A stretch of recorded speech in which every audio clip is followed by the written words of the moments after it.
Hey guys, it's Wrath, and welcome to the final Fairy Tale Wiki podcast. Joining us today, we have Prime. Hey guys, it's Ultra here. Get ready to have your final night of fun today. The sexy-licious Australian Kuro. Hello everyone, I've missed you so much. Hey, Carrot. Geez, thanks. I always get the worst introduction, but hey everyone, Carrot here. There can only be one sexy-licious one. And everyone's favorite chocolate blunder, Rye. What's up, everybody? Enjoy the podcast. Or at least try to, considering how Rye typically behaves, but hey, that's up to you guys. Nigga gun sing. Yeah. So, Wrath, you want to tell us how it's going down today? Sure. First things first, we're going to all give our rough opinions of how Fairy Tale went in 2014. And then we're going to answer all the questions you sent us via email. And then, well, we got some special treats for you at the end. Focus on the word treats and then think of the exact opposite. I think that's the most accurate way to represent it.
Hey people, so now it's time for our opinions on how the year has been. And to start us off, Kuro.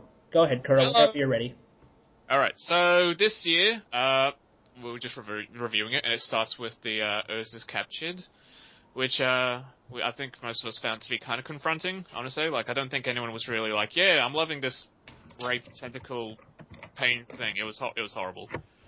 But, yeah, from that point onwards, I don't know, the Tartarus arc, it's had its ups and downs, and I think it's mostly just because of how Mashima has approached the arc this year, where he's doing he calls them arcs, a big arc, but it's actually just a bunch of miniature stories that, they have their own start and resolution, which when you're reading it 20 pages at a time each week, it can seem kind of jarring, and especially isolated, like the whole grey and silver thing.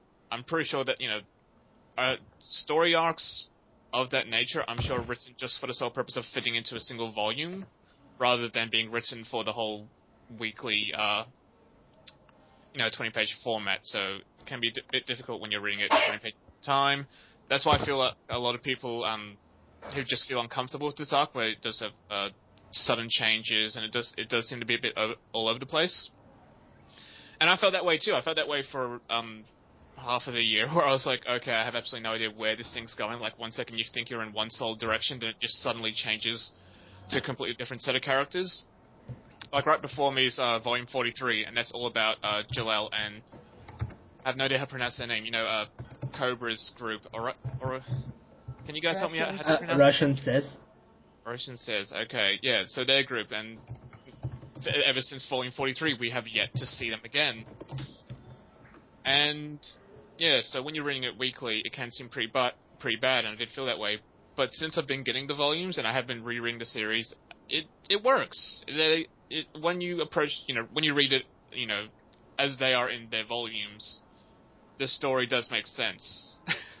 But when, it just doesn't help that I think I've mentioned this a few times with other series like Naruto and One Piece, where these series just get to the point where they're so big, the 20-page format just doesn't work anymore. So that's why now whenever I approach these series, I'm like, okay, whatever I feel the week of the release, I'm just gonna wait until this gets a volume release. I'm gonna read it as its whole arc. And so far, I don't know, I've got a pretty positive outlook. Like, I'm actually enjoying the Tartarus arc. I'm looking forward to finishing and then just marathoning it, the entire thing in one go, and I'm sure when you read it like that, it'll work out. Otherwise, I don't know. If you don't give it that chance, I feel like you are probably going to walk away with a kind of salty taste in your mouth, like, I wish X, Y, and Z didn't happen, kind of thing. I think one point we can all agree on was, that was just bad, was, Urza's fight. Just yeah, just because, I mean... I can't disagree with that. Like, I get the whole friendship thing, and, like, as a theme, it's not bad, but when, if you're robbed of all your senses, you should not be able to move. You have no perception of reality in that case other than, your own mind. It's like, what's that, there's like this test where, like, if you blindfold someone, they can't walk in a straight line. Like, just that alone is so inhibiting of your ability to move, and she's fighting a character whose specific ability is to constantly get stronger, and she beats her in a fist fight, essentially, even though she has no perception of the reality around her other than just winging it and guessing, oh, she might be over here. It would have been I think it would have been better if she was just, like, she tried that, but just ended up, like, hitting the walls around her, and it just became a comical scene, rather than us being expected to take it seriously. Other than that one specific scene, I think the whole Grey and Silver thing, I really enjoyed it. I really enjoyed that final fight, and how it kind of became kind of ninja-like, because he's all the substitutions with the ice clones. But I liked it. And trying to remember what other arcs. There was the Gajeel Levy. I'm not going to touch on that, because I think I fangasmed enough in that podcast following. I liked Wendy. Oh, that's right. I think I was telling Wrath the other day this, where, looking back, no matter how you feel about this arc, all of the characters, they've gone through, significant change. Like, they've gone through a lot of loss, a lot of pain, but they're coming back and they're growing. Like, each individual character who's been highlighted so far, they've developed, they've become stronger. Wendy with her Dragon Force, Natsu, well, not Natsu, he hasn't got any power boost yet. Well, for 400 chapters, doesn't really it's need one. Take, dude. He hasn't had much development. Yeah, Grey with the Devil Slayer, I mean, I'm fine with that. I see it as a natural progression of, like, going from regular ice ability to ice ability +1. Gajeel, iron to steel. I don't know if that's going to be... I kind of wish it would be a permanent thing, but I'm pretty sure it's not, which is kind of sad. He could just get Levy. Hey, Levy, can you write carbon in the air? Cool, thanks. Steel time. Urza, no, she didn't really... I don't know. Urza, her struggle and loss... She learned how to be God. Pardon? She learned how to be God. Learned how to be God. I think her development, if you can call that, kind of was back at the torture scene. Like, as confronting as that was, I think that was her loss and gain moment where, she didn't let it defeat her. So that was more of a psychological thing rather than, all the other characters getting power-ups. Mirror Jane as well, I think that, getting... I don't know if Macro is going to be a permanent addition. That's the thing. Until this arc ends, I don't know how many of these developments are going to be permanent, but, I think Macro is one of those permanent ones. Yeah. Overall, 2014, I'm left feeling pretty happy about it, and I'm quite excited to see how it climaxes. And I just realized I haven't touched on Igneel, but I'll let you guys, tackle that. Cool. So that's me done. Rat, you can take up the next slot. Oh, sweet. All right, so overall, I guess what I feel is that overall it's been like a neutral pushing towards good feel as the arc as a whole for 2014.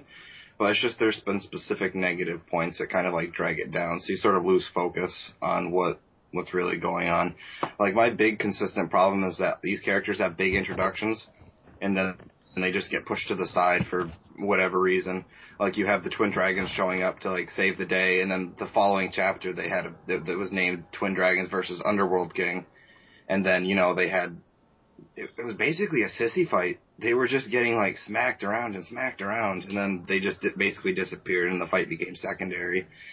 And, you just jump ahead to, when Igneel showed up, and it was a huge deal when Igneel and Acnologia showed up, and then, lo and behold, they just kind of get pushed to the side. I mean, I guess it's kind of necessary to, forward the plot, but don't give these characters, big introductions if you're not going to really make them a huge part. I feel like it takes away from the story, honestly, because you get these expectations, and then all you're doing is sitting there waiting week for week, wondering, is there going to be more on this or more on this and more on this? When you should know full well by now, dealing with the author and the context of the story, that you're probably not going to get any answers to what you want answers to. Another thing is the 9 Demon Gates kind of seem like a letdown. I guess is kind of what drags it down for me. They're just getting, offed one after the other. Some of them are, legitimate. Torafuza's defeat was legitimate, and that was cool. I liked it. I don't know. Good things include, like Kuro said, characters they got, significant form of loss and a significant form of power-up. Most of them developed emotionally, and Mr. Train agrees. So, I don't really have much to say. I'm pretty neutral about it, but I haven't given up hope for the Tartarus arc yet, so I'm done. Okay. Who's next? You. Oh, me. Okay, cool. As everybody knows, this is basically the year I dropped Fairy Tail. I can't stand reading this manga anymore. There are parts in this year that I admit I did like. I did like the fight Wendy had against Azel. I did like how Kana saved the guild with her, card transformation thing. I liked earlier parts in these fights, when the Silver revealed himself as Diliora. I thought that was great. I didn't really understand it at first, basically because of, the backstory and the knowledge we know about him, but I thought it could have been great. But the way I see it, I'm more to the fault. I blame Mishima for a lot of the letdowns in this arc, just because I think he's building things up and then he just loses track. I just don't think he knows how to deal with these things. We see this a lot with other mangaka, but the thing is, he doesn't even know how to end a storyline he's created, so he resorts to the most idiotic nonsense imaginable.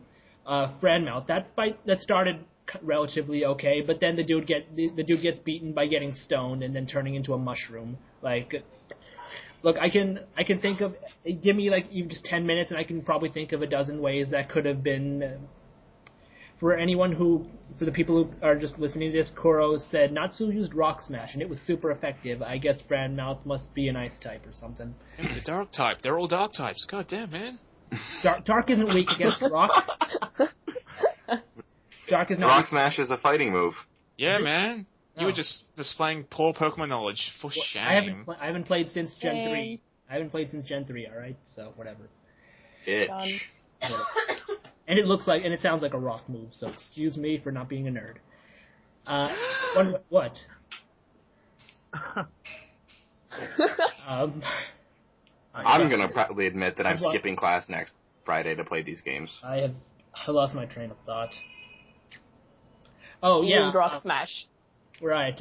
Yeah, I don't care, to be perfectly honest, for these completely idiotic resolutions. And then there was the whole Urza fighting Minerva. In theory, a lot of this stuff can work, but it's just, the final payoff, the methods that are used are fundamentally not working. There's got to be a certain level of focus that just isn't being put into each individual thing. For example, Minerva realizing that, demonic power isn't good, that could have been great. That could have been very psychological, and she could have been significantly changed over the thing, but we get more focus about, her dad and her past, which is not necessarily bad, but it felt very out of place. And, I just really hated the conclusion to that. And, I mean, there's a lot of other things, like how characters, some people said, characters are basically being degraded. I don't think they're being degraded so much as they're being underused, and I think things are just this arc seems really congested and compacted, which comes back to kind of, Kuro's issue with the pacing of this arc. It's better if you read it in, a fast sequence as opposed to 20, week by week. And to an extent that works, but it only really, in my opinion, affects the pacing. The fundamental conclusion, the reasoning, in my opinion, it doesn't change any of that. And that's one of the main things that that's really killed my interest in the manga for me. So, I mean, that's kind of why I'm just sticking to the anime, at least for now. So overall, it's just like, God, there's just no suspense for me in this series anymore. It's just like, I feel like I always know how it's going to happen, just because it's already happened before. It's going to happen exactly the same way. You know, it isn't probably going to end on an anticlimax with the Deus Ex Machina, and, you know, we're probably going to get some fan service along the way. And, you know, more than likely than that, even Nakama Power, which is getting really annoying. It's been annoying for a while, not that it hasn't, but like, oh god. I'm gonna love it if Face activates and they get rid of all the magic, and Nakama Power becomes like the legitimate replacement thing. In my opinion, Nakama Power already is the legitimate replacement in everything but actual law. It is in just like feelings only. It's just not written in law or whatever, if you know what I'm saying. So basically, yeah, I'm just really not happy with this year. When the arc ends, I am planning to just straight up marathon the whole thing and just like have a final opinion. I've not read since about 403, though I'm like still on the wiki, so I know what's basically been happening here and there, and some of it does not seem completely terrible, but some of it kind of is, and some of it just seems like very bad writing overall. It's just underwhelming. I find a lot of instances of bad writing. Supposedly Gray knows something he shouldn't know or something. Oh, yeah. Yeah, something like that. That's a perfect example. When characters aren't either not present for something or aren't strongly hinted at having become aware, then it's just bad writing that they automatically know things that they shouldn't know. And you can create your own like fan-made explanations or, you know, your own reasoning, but in my opinion, until it's official, it's not official, and I don't have to accept anyone's explanation but the author's. So overall, I actually kind of feel that this arc is just hanging there dead in the water, but it could potentially give birth to the next arc, which could be good, as we kind of, you know, we're definitely moving towards, like, you know, what I would consider the overall end.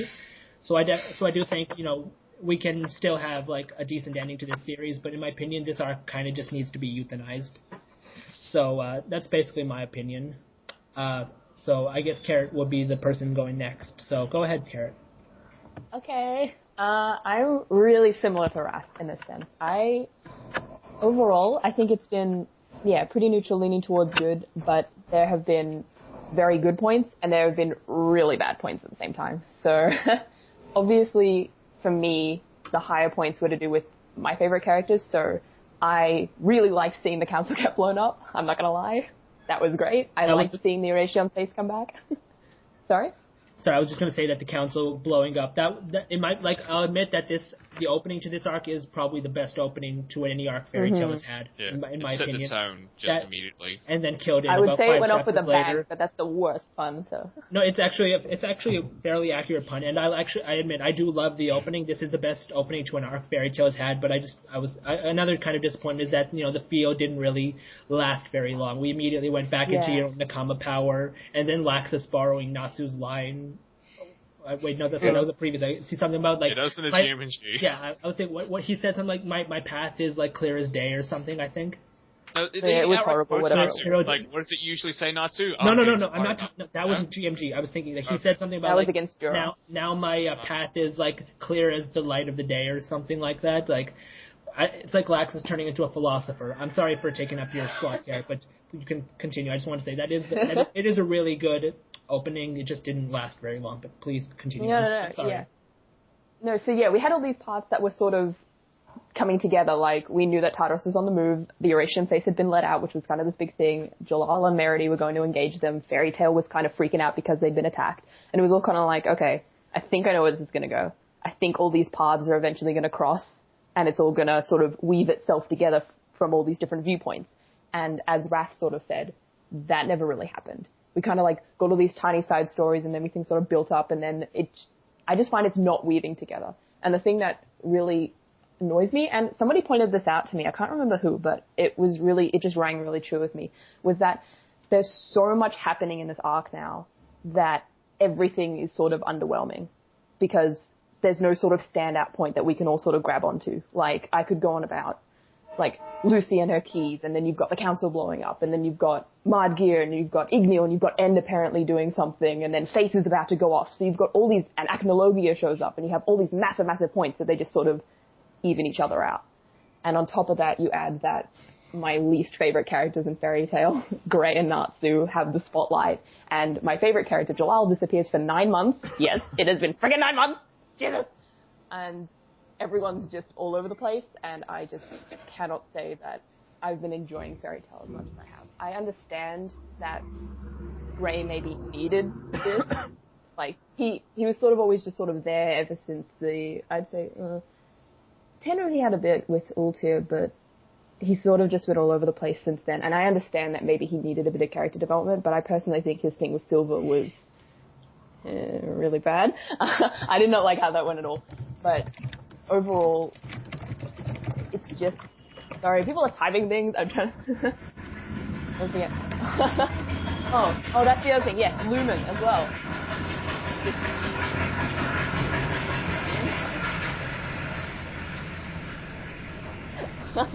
Yeah, I'm sorry, it's gone now. Yeah, it's fine. But I can't even remember where I was. It was probably somewhere stupid. But I reckon this arc would have been better if... I don't know, I guess if some of the things were just put off. Like, why... I still don't really understand why Igneel and Acnologia are brought in. If they had actually done something big after the chapters they had appeared, then yeah, okay, maybe. But as Raph said, they're just sort of... Every chapter since, they've just sort of... We get maybe 1 or 2 pages of them sort of flying in the sky yelling at each other. And that's it. I don't see why that was necessary. I don't see why we just... Sorry? The biggest point was that it's like, oh, he actually can talk. That's cool. He's talking, but now all he does is talk, and it's pretty fucking annoying. Acnologia. Yeah, and all he does is just try and insult Igneel. Igneel's just like, I'm gonna take you down. And Acnologia's like, no, you ain't, bitch. And then I'm like, well, if he can't take you down, then show me. Like, you keep saying you're gonna take Igneel out. Well, do it already. Like, Jesus. But, it's like, why didn't you 400 years ago? It's like, why can't you do it now? It's like, this. Well, to be fair, we don't know if they fought 400 years ago. We're not sure what the previous interactions were. I don't think they ever met because the way it's... Well, that's not the point. That's the point. So they know of each other, but they've never... That's what I was thinking. Yeah.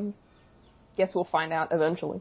But I reckon we won't. All things could have been better if it was just Face, just the Book of End sort of as the end game for the arc, and just Lumen. Because I think Lumen is going to tie into the whole stopping Face thing. And then you can still have like Sting and Rogue coming in to help and like some other people coming in to help, but I reckon maybe the Acnologia Igneel thing and the dragons should have just been pushed off. Because there's just so much crap happening right now. Yeah? They're going to come in and be a bit more important because both Acnologia and Igneel they've come because of End. But once End, because let's face it, End's going to be revived. It'd be real cocktease if he wasn't. But once End comes into it, then the dragons will become really important. I understand. According to Mardgear, it's just according to Mardgear, when Face goes off and magic power is extinguished, all the dragon's life force is supposed to deplete, and they should technically be able to be killed. That's a big thing, is that he wants those 2 dragons dead because they actually pose a threat. Does he? I thought, what did he say, like, they're just relics of the past or something? Like, he said something very ominous that made me feel like... He's also said something about him hating humans using Dragon Slayer magic. Where did that go? I haven't seen anything since... No, he just denied it. He just said that they couldn't use the magic. He's like, you have no power of a dragon to Natsu. He's pretty much like, you're weak as hell. And he slammed Natsu into the ground. And was this during one of the recent fights? Yeah. Okay, fair enough. Just realizing that Mard must have like a very active social life because he knows the Celestial, he knows the dragons, he knows End, Zeref. He's been out partying. He's well connected. Yeah. That's just isn't he really, really old? So I wouldn't be surprised if he's just sort of hanging around. It's never really been stated. According to what I've gathered, to be honest, but go ahead. I think all the demons are at least 400 years old. I think that's just a given at this point.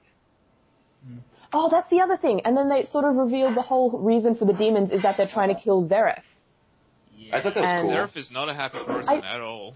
Yeah, but that irked me so much. I was so annoyed because as soon as I read that, I was like, God damn, Natsu's End. Because as soon as End was, like, his name was stated as END initials, everyone went, Evil Natsu Dragneel. And I was like, bitch, please, I don't want that. But then we get, I just don't want it. And then we get these subtle hints, and everyone's sort of going, well, can he be revealed already? We all know it's Natsu, and I'm sort of typing, come on, guys, Mishima wouldn't do that. He wouldn't make it so obvious. And now I'm sort of going, apparently ah! Apparently he would. Because I really... I'm paranoid. Oh, he's gonna get so event- much crap if it is Natsu. God. In the event that Natsu's end, theoretically, what do you think Maud's reaction's gonna be? It's like, he's just... Because I don't think he knows what end looks like. He's just like, okay, this is the greatest demon ever. To be honest, I think he's just gonna just kneel down. I think he's just gonna kneel down before Natsu and suck his dick. I don't Well, know, I think man. Natsu will go through some sort of a transformation, so probably won't. Won't have one? It's not I don't know, what if they're just completely separate? That's fine too. The end of Edalus was just a massive foreshadowing. Edalus. Yeah, the Dark Lord Dragneel, remember? Oh, right. Yeah. Oh, yeah. Huh. So is Natsu supposed to be like Jade and Yuki, but in Fairy Tail? I guess, but I really don't like that. No, It's I legitimately don't like that. I mean, for one thing, he doesn't... I mean, there's the whole, like, Yubel presence that Jaden used to have as his, like, I don't know, spirit guide, and then he completely turns into a psychopath in, like, Season 3, was it? Yeah, it was the end of Season 3. Yeah, Season 3. I did not like Season 3. I'm sorry, you guys have no idea what we're talking about. No idea what I'm talking about. To put it simple, yeah. The main character had like this split personality, sort of, that like took him over, like a second half of him that took him over that was evil, like and then he just turned into a warped psychopath. No, not every. It's kind of different because this guy legitimately becomes closer to a villain than to the protagonist. No, he legit like tries to kill everyone and succeeds. Yeah, exactly. That's what I mean. And it's like, what was it? His friends create some super card to bring him back or something. Yeah, something ridiculous. Yeah, something stupid. Oh, but I digress. The other thing that I really haven't been liking about this arc is, you guys are sort of mentioning it, but it's just these powers and whether they're permanent or not. Because that actually really annoys me. I can't stand it not being explained properly. I already don't understand how Mira Jane managed to get macro. That just makes no sense to me, but I'm just going to ignore that because... Well, that's just her magic is to take over demons and their powers, and that's the demon and her power. Yeah, but why couldn't she take over Sailor? Was that ever explained? I thought it was just written off as, I think it's because they're like... Powers don't have personalities. No, I think it's because their powers like contradicted one another, so like one was able to use their power to negate the other power, and then when they tried to use their power, the other was able to use theirs, so it just kind of like fucked them up. But then how did she get her magic if she couldn't get her body? Rai's explanation was that she, like, because she canceled out her transformation, she was able to directly focus on the magic as opposed to Sailor's entire body. I'm not saying it's a valid explanation per se, but it is like the commonly accepted one. Not that I'm okay with it. But even more than Mary Jane, I'm so angry with Grey and what's going on there because I just it's no lie that Grey is not my favorite character, but the reason he's not my favorite character is because I don't like his tsundere personality, and it's gotten even worse in this arc. And then you combine that with this magic that apparently just seems to one-shot anyone he comes across, and he's all, I'm gonna get revenge, emo fringe. And I'm just kind of like, I need this to disappear. Okay, let him take out Mard, fine. Let him and Natsu do that, I don't care anymore. But after that, it has to go. Because from what we've been seeing, this power... We saw what Silver did to Natsu. Silver froze Natsu in an instant. If Grey has the capacity to do that, and I know this isn't like, you're all going to yell at me, but it's almost like it's putting him above Natsu. It's saying he could perform feats that could stop Natsu in its tracks. And I'm already annoyed that Urza's sort of been doing stuff like that with God tier. But I don't want all of the main characters going up there, because one of the things I do like about Grey is that he gets good fights. Because a lot of the time he's sort of the underdog and he has to use his imagination and creativity and sort of get through that, rather than Urza and Natsu, who seem to be using pure force right now. So, well, for most of his fights, I think it's been pure force. Pure force and Deus Ex Machina. Not for Grey. I meant for Natsu. For Natsu, it's mostly pure force and Deus Ex Machina. No, Grey's, I find that his fights, they start really well and then they end on some kind of weird, illogical bullshit. Yeah, but overall I find them better than Natsu. I think in the earlier Fairy Tail, I would agree that they were generally the better ones. He has good fights earlier on. But if he keeps this power where he can just insta-freeze anything he thinks about pretty much, I reckon he's going to start becoming like Natsu and Urza. Because ever since Urza... He does it effortlessly. Without, it doesn't even look like it causes any physical strain. Like, and I don't even care if it's super effective against demons, and that's fine. It's not as effective against everyone else, but it's really upping his powers to a point where Mishima will just be able to use that exactly like Urza uses her flame pants, and exactly like Natsu uses his whatever Natsu uses nowadays. But, and that's just not. He just yells and hits shit. Yeah. Yeah, exactly. Friendship! It's kind of to the point where we actually prefer that he uses one of his crazy power-ups like the Lightning Flame Dragon Force, or Dragon Mode. I personally like Fire Dragon Spit. That was funny. That was amazing. Okay, that old Fairy Tail was so cute. That was relatively funny. Back when Fairy Tail actually didn't take it... Back when Fairy Tail didn't take itself too seriously. And when Natsu actually fought with his head instead of, like with his dick. Well, no, in this case, I think he just thought with the perverted, like, part of his mind in the back. Yeah, and I can't get through without mentioning Urza. I'm sorry. That's okay. We didn't expect you to be honest, but go ahead. We didn't expect Urza you to is one of my favorite characters, and ever since Tenru, she has just been treated so poorly, in my mind. Not only has she just not developed as a character, no thanks to, I guess it's just the way Mishima's written the other characters. Like, I found Kagura was much more development for Miliana and Ultir in a way, before Ultir's sort of demise, than it was for Urza. And in this sense, seeing how her fight ended up was just so poor for me. I wanted her and Minerva to work together and combine their powers. Minerva has the ability to teleport whatever she thinks about. Why the hell didn't she just throw Urza's body around like a puppet? Like, that's immediately what came to mind. I'm like, Urza's going in for a punch. Urza can just miss, exactly like Kuro said. Like, she shouldn't be able to do anything. She can completely be going for a miss, and Minerva just warps her to the right, and Urza smashes into Kyoka. Wait. Doesn't Minerva have, like, a pocket dimension? Yeah. So couldn't she have just, taken Urza to that pocket dimension and, like, tortured her there? What? That's just it. What? Wait, are you talking about their fight? Wait, which fight are we discussing right now exactly? Minerva versus Urza, or Urza versus Kyoka? I thought we were discussing Kyoka's fight against Urza. Yeah, same. Like, why would... Wrath disappear. Wrath? What? But, Hi. Karen, maybe you should just continue. Sorry. I'm sorry. We've been interrupting you quite a bit. Go ahead, Carrot.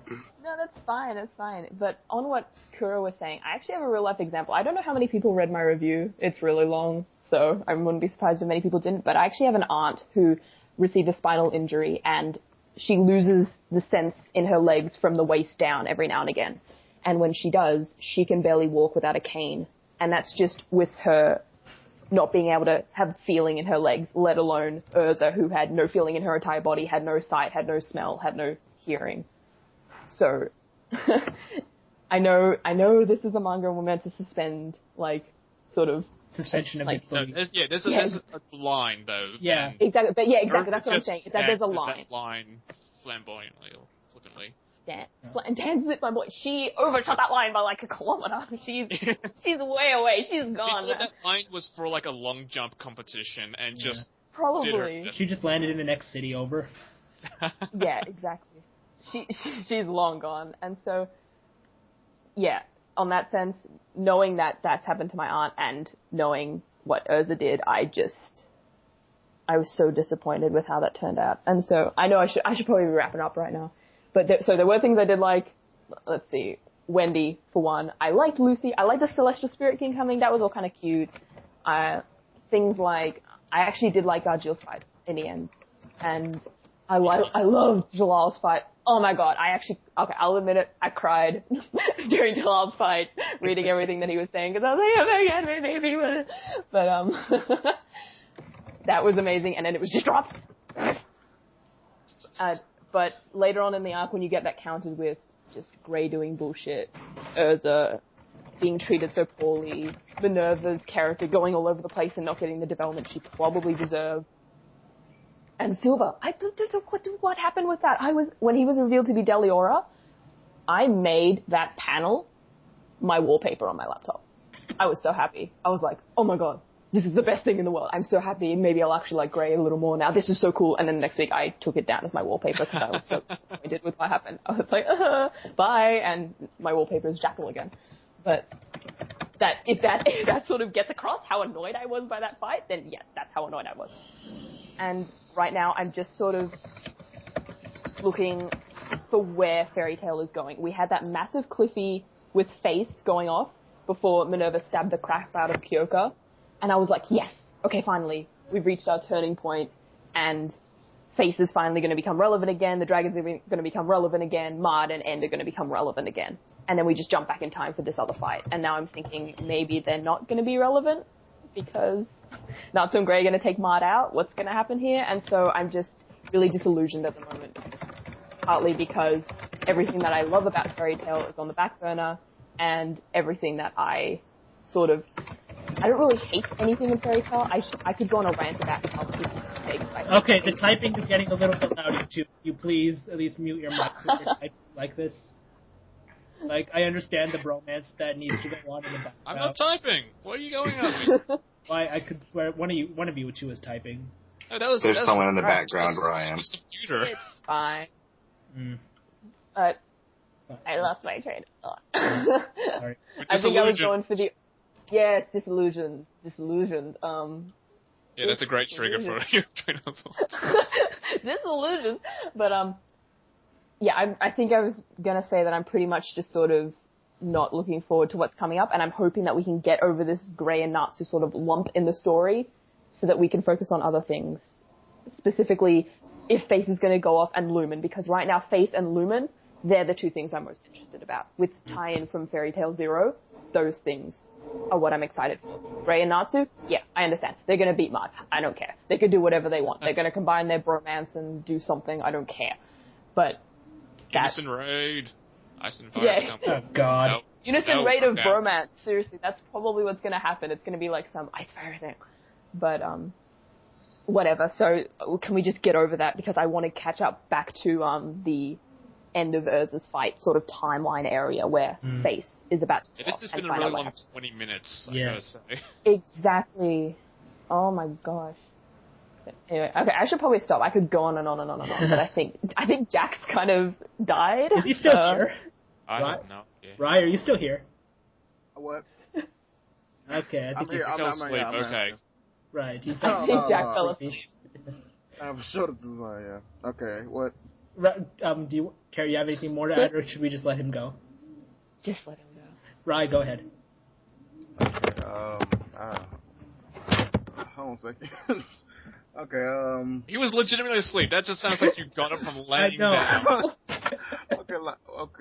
no, I was going to sleep. Okay.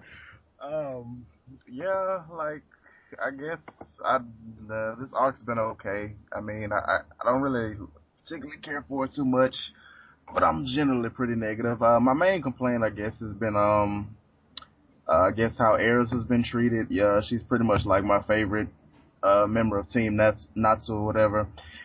And, I think, like, when she was, like, first introduced, she was, like, very interesting. Like, I liked her magic, and, I liked her personality and all that good stuff, but, she hasn't really had any good fights in a long time. I mean, all of her fights are pretty formulaic. Did I pronounce that right? Yes, you did. Yeah, okay, yeah, formulaic, and bullshit, Frank. Like, I can, pretty much predict how they're gonna end every time she, enters into a battle. So, I mean, that's been, pretty much my main complaint. I also didn't, I didn't really care for, like, the whole Gray and Silver situation. Mainly because Gray is boring as hell to me, to be honest. Like, I don't really care for, like, Natsu or Gray, like, as far as, like, the main characters go. Natsu's just pretty much like, a predictable shonen, main character, and Gray's just boring, frankly. Like, I mean, I never really got his appeal or anything, like, or really, like, connected to his character. Let's see, I don't know. I like Lucy's fight, Aquarius and all that good stuff. Let's see. I like the whole Gajevi moment. Yeah! Exactly. Let's see, the 9 Demon Gates, they were let down. They pretty much been all, like, weak and all that good shit. Yeah, and that's about it. So, let's move on. Yeah. I thought this guy was supposed to sound intelligent when he spoke. Shit, dude, Who told you that? He did. oh my god. Rye, you're a letdown. I'm He's sorry. singing very well, though. I'm like, I promise. I'm sure he Sleep. sleeps. Maybe if he had gotten up a little bit earlier, though. Who knows? no, like, I pulled an all-nighter before this for my chemistry exam, and I'm like, it's so gone right now. But okay. Wouldn't be the first time. Okay, people, that... Whatever. So does anyone have anything else they just want to add on? Particularly. Oh, 2014. No, wait a second. I have been enjoying Fairy Tail Zero, and I haven't been enjoying Ice Trail, just as extras for Fairy Tail as a sort of a group of stories. Sure. 2014.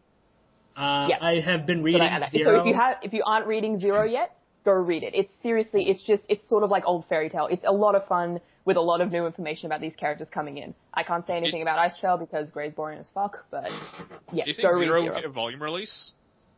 Probably. I really hope it does. I would actually buy that.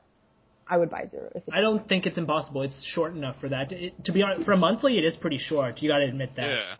Yeah. Like, if it does get volume, it'll probably take a year before they can even get one out. Exactly. I don't know, because Kadanch has apparently picked up Blue Maestral already. Yeah. So that's something. I don't know. I've been reading Zero. It actually does look pretty good. I have not read Ice Trail so far at all, and I'm not really planning to start either. So Gildarts is in it. I could care less, to be perfectly honest. Yeah, Gildarts is the only reason I'm continuing. Admittedly, I did read a few chapters for Gildarts. That's it. I like Gildarts, but simultaneously, he's just been out of the focus so long, I've kind of lost any interest in the character. That's where the fuck is he now? He's like, I'll be back when you guys are at the top of the country. Yeah. See about that? I met this girl, and Kana, you're gonna be a sister. Stepsister, well, but hey. No, Gildarts will show up. There's this petition on Tumblr right now about everything that's going to happen before Jalal shows up. I'm pretty sure. Gildarts is going to show up before Jalal shows up. This petition has about as much chance of succeeding as that petition to ban Naruto from the U.S. Oh, no, not so much a petition, but it's more like a list of things that are going to happen. It's all like, okay. Simon's going to show up before. Okay, that's fair. Jalal shows up. Imagine a team fight with So Jalal. it's basically like one of those meme type of things, just like the things that are never ever going to happen, basically. Yeah, Ulti's going to be young again before Jalal shows up. Okay, that's fair. Okay, then it's all right. I mean, otherwise, like, I don't know, just Gildarts, like, I like him, but simultaneously, it's like one of those things, like, because he's been absent for so long, it's like I don't really care about him anymore. It's like I've lost interest in the guy. Yeah, the same with me and Laxus. Like, I was sort of excited. I thought, Laxus will come back. He'll get his moment in this arc. He'll take on Torafusa. Yeah. Wait, Torafusa or Tempesta? Yeah, and like 50 chapters later. 50 chapters later, he isn't around. And he's still they brought him, and the reason that I'm also annoyed is, like, at least Jalal's disappeared and nobody's brought him up. So at least they're not going, where's Jalal? And he's not showing up. But they've actually mentioned Laxus a lot. Mm-hmm. We have to get this for Laxus. We have to do this for the Thunder Tribe. What? We saw him recently, him and the other sick guys. He was unconscious, though. I don't really think that counts. And, like, Gudgil and Levy have been heading towards him we know so many chapters. God damn it. It's like, imagine if for the last few months we've just had, like, a few single panels of, like, Jalal just walking through the woods with all of his groupies. And, or at least maybe he was walking with them, and at least maybe, they discovered something interesting, and then, like, 5 or 6 chapters later, we get a little more information on what it is. Like, actually, there are ways you can pick this up. To be honest, the only reason I'm annoyed by Jalal not appearing is that I understand, okay, he's not a main character, he's in a side guild, yes, okay, he disappears a lot, that's what happens. The reason I'm annoyed is because of the way he was left off. Let's go hunt Zeref, we're all injured, I could possibly be blind, what are we all doing here? Okay, and that's just kind of like answered. Have they agreed to join the guild? Is Jalal okay? Are the rest of the Oration okay? You don't like being left in this kind of heavy suspense, right?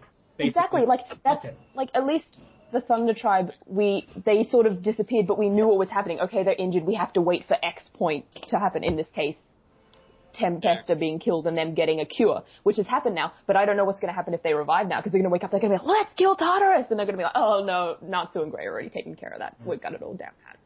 And are they just going to be cast aside again? Like, that would really annoy me as well, if they got, like, healed, and then they're just kind of like, well, all the good battles are over by Laxus, by Thunder God Tribe. But in their case, there's basically a specific path that has to be followed. But with Jalal, it's kind of just anything can happen, and you don't know where it's going to lead up to, right? Yeah, exactly. That's why I'm really annoyed. If we had some sort of an idea, like, if the chapter actually ended with the Eurasian face going, fine, we'll help you, even just that one line, I would have been like, okay, I know that they're at least as a group, and they're at least doing something. And then it could be a big reveal. But right now, I'm like, I have no clue what the hell's going on. That's completely legit in my opinion. I can agree with that. I can understand it completely. So that's where I'm coming from. That's why I'm annoyed. And that's where... Lully, you can freaking yell at me in the comments. Lully. But He probably isn't even Come at me, listening to bro, this. Ellie. He's Come probably at not even listening to this, I'm sure. Oh no, he probably is. He's probably listening for the sole purpose of me saying this so that he can yell at me in the comments. What a bitch. I just think he's watching porn. That's what he All does. That, all that. Well, Multitasking. to be honest, though, he's a pretty good multitasker, so... Yeah. No, he and I have had full-blown conversations, and then he stopped under the pretext of doing homework. Okay.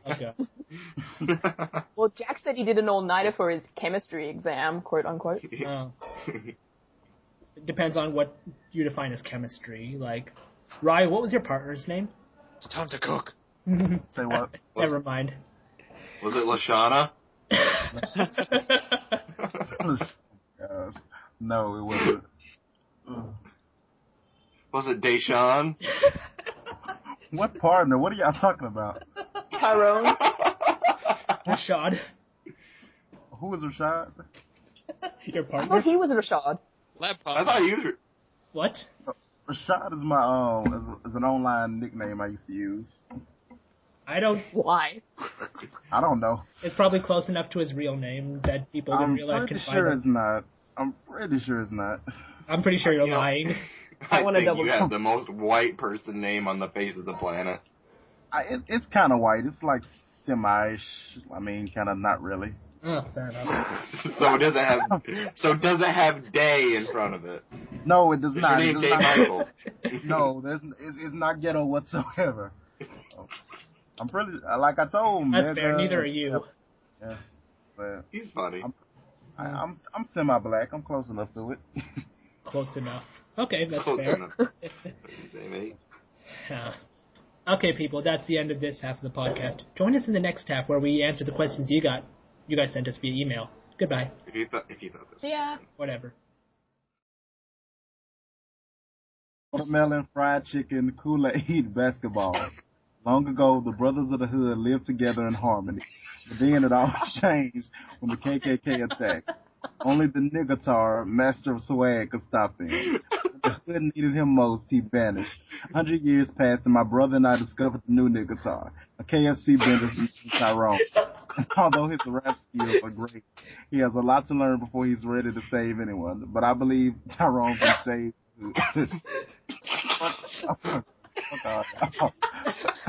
I'm crying! I've got that recorded! Oh my God. So fucking hilarious.